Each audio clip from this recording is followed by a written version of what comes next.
পেট্রোলের বদলে গাড়িতে ভরে দেওয়া হচ্ছে জল।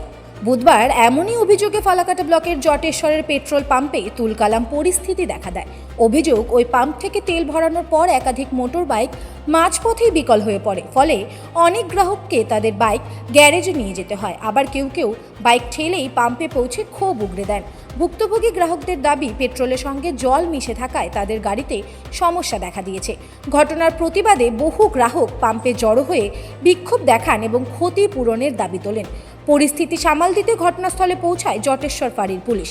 পরে পাম্প কর্তৃপক্ষ ভুক্তভোগী গ্রাহকদের বাইক থেকে ওই পেট্রোল বের করে নেওয়ার ব্যবস্থা করে। এ বিষয়ে পাম্প কর্তৃপক্ষের দাবি, গতকালকের বৃষ্টির কারণে কোনো ধরনের লিকেজের মাধ্যমে পেট্রোল সংরক্ষণ ট্যাঙ্কে জল প্রবেশ করে থাকতে পারে। ঠিক কী কারণে এই ঘটনা ঘটেছে তা খতিয়ে দেখা হচ্ছে বলে জানানো হয়েছে।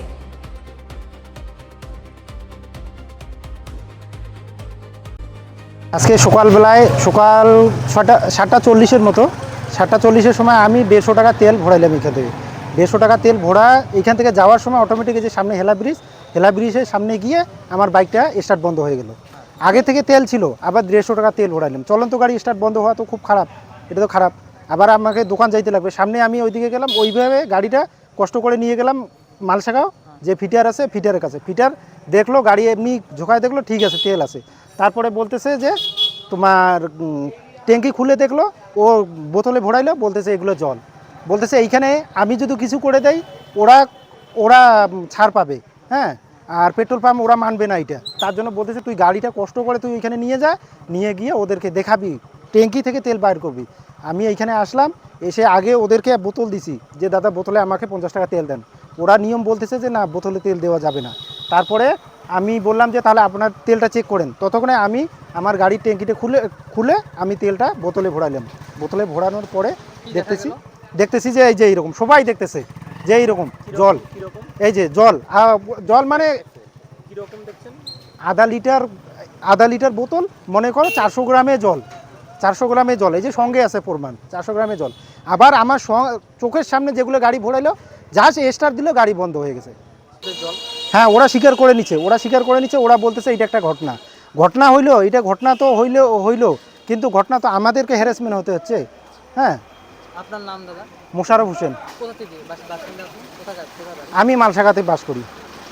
ডেলি রোজগার করি, ডেলি খাই। দেখো এই যে তিনটে লোক খাবার টাবার নিয়ে বাইর হয়েছি, আমরা তো যেতে পারলাম না, সব জলে ভরাইলো। গাড়িটা ভালো নিয়ে আসলাম, তেল যখনই ডুবাইলাম তখন গাড়ি স্টার্ট নিতেছে না, খুলে দেখলাম সব জল। কত লিটার তেল ঢুকেছে? এই দেখো না, এই খাবার টাবার সব নিয়ে নিছি আমরা। কত টাকার তেল? 220 টাকা। 220 টাকার তেল ঢুকেছে। হ্যাঁ, তারপরে এখন আমাদের গাড়িটা ঠিক করে দেব, আর বাদ বাকি ডেমারেজ দিয়ে দেব। আমরা তো দিন মিলে দিন খাই, আমরা তো আর ওই রকম না। আমাদের প্রত্যেকের কিস্তি আছে, কাজ না করলে আমাদের চলবেই না। একদিন কাজ বন্ধ। আপনার নাম দাদা? সামিনুল মিয়া। কোথায় বাড়ি আপনার? মালসাগাঁও।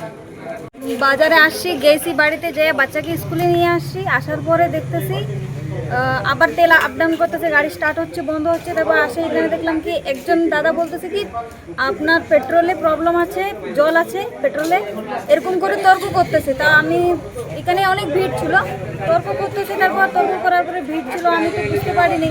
তারপর ওখানে দাঁড়ায় আছে, আমি তো পেট্রোল ঢুকানোর জন্য 60 টাকা বললাম, ওরা আবার বলা ট্যাঙ্কিটা শুধু খুলাচ্ছি। তখন ওই সময় দেখতেছি কি ওই দাদা বললো কি একটা বাল্টিংয়ে পেট্রোল, তখন বন্ধ করে দিল।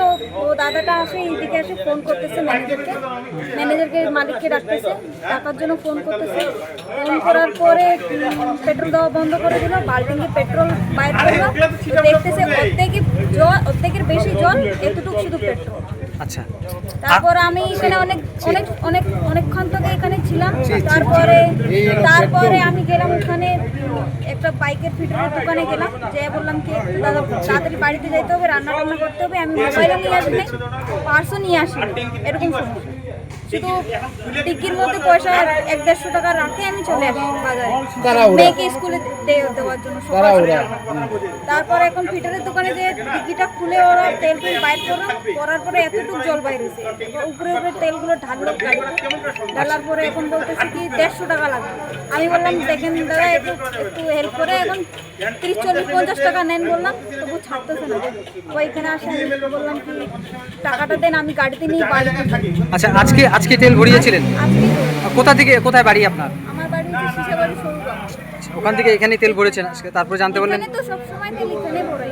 আচ্ছা আচ্ছা, এখন গাড়ি স্টার্ট হচ্ছে না? এখন গাড়ি তো স্টার্ট হচ্ছে এখন তো পেট্রোলটা বাইর করলাম, এখন গাড়ি ঠিক করলাম এখন ফিটারের তেল- দোকানে? হ্যাঁ, ফিটারের দোকানে এখন তেল যদি নতুন করে ভরাই তাহলে স্টার্ট হবে। আর দিদি আপনার নাম? আমার নাম হাসিনা রহমান। বৃষ্টিতে আমাদের ট্যাঙ্কিতে জল ঢুকে গেছে, এগুলা অ্যাক্সিডেন্টলি এগুলো ঘটেই। এবারে সকাল থেকে বেশ কিছু বাইকে আমাদের পেট্রোল গেছে। তা প্রথম অবস্থায় টেস্টিং করার পরে যেটা তেল দেওয়া হয় তখন ঠিক ছিল, কিছুক্ষণ পরেই তেলের সঙ্গে একটু জল আসা শুরু হয়ে গেছে। ঠিক এই অবস্থাটায় কিছু বাইকে তেল চলে গেছে। এই তেলটাতে এবারে গাড়ি বন্ধ হয়ে গেছে, স্টার্ট বন্ধ হয়ে গেছে, কেউ অর্ধেক রাস্তা গিয়ে ঘুরে আসছে, কেউ একটু দিয়ে ঘুরে আসছে। এটা একটা দুর্ভাগ্যজনক ঘটনা। অ্যাক্সিডেন্টলি কেউ অ্যাক্সিডেন্ট এটা কেউ ইচ্ছা করে করে না, দুর্ভাগ্যবশত জল ট্যাঙ্কিতে ঢুকে গেছে। এই অবস্থায় আমরা আমাদের 3-4টা ফিটার নিয়ে আসছি এখানে। এই ফিটারটা আনার পরে ট্যাঙ্কিতে যার যত তেল আছে সেই তেলটা আমরা সংগ্রহ করতেছি এবং ওই মাপের তেল দেওয়া হবে এবং গাড়িকে স্টার্ট করে দিয়ে তাদেরকে গাড়ি হ্যান্ড ওভার করা হবে। এখন কি তেল দেওয়া বন্ধ আছে আপাতত? আপাতত এই তেল তো আর দেওয়া যাবে না, আমাদের নতুন ট্যাঙ্ক লরি আসতেছে, মানে গাড়ি 12টা 1টা 2টার মধ্যে ঢুকে গেছে যাবে, তখন দেওয়া সম্ভব। প্রচণ্ড বৃষ্টি হয়েছে, বৃষ্টির কারণে এটা হতো? হ্যাঁ, বৃষ্টির কারণেই হয়ে গেছে। গ্যাস কিট এটা এগুলোতে থাকে, গ্যাস কিট অনেক সময় লিক হয়, আমাদের শুধু পাম্প না, এটা সারা ভারতবর্ষে দেখলে পরে 2-1টা প্রচুর ট্যাঙ্কিতে জল ঢুকিয়ে যায়, উপায় থাকে না, এটা হাত থাকে না। আচ্ছা, আপনার নাম? আমার নাম গোকুল অধিকারী, আপনি পেট্রোল পাম্পের? আমি একজন মালিক পার্টনার।